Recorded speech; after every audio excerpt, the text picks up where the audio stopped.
I'm Amy Ott, and I'm here to show you how to make an overnight Strata sandwiches with ham and cheese. So we're going to start by making 6 double-decker sandwiches. We're going to add a mixture of mayo and Dijon mustard onto each slice of our bread. Then we're going to layer on our cheese. Then we're going to add our slices of ham. Then we're going to stack our sandwiches, and then we place them, we quarter them, and then we place them in a greased 9x13 glass baking dish. Next, we're going to make the custard. We have 4 cups of milk, and I'm also using an egg substitute. This recipe calls for 8 whole eggs.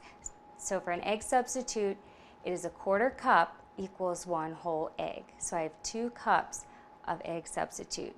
We mix these together, then we add in our seasoning, and then we're going to add in some hot sauce, a little salt, and we mix this all together and we pour the custard mix over the sandwiches in the glass baking dish, and we bake in a preheated oven, 350 degrees, for 45 minutes to an hour depending on your oven.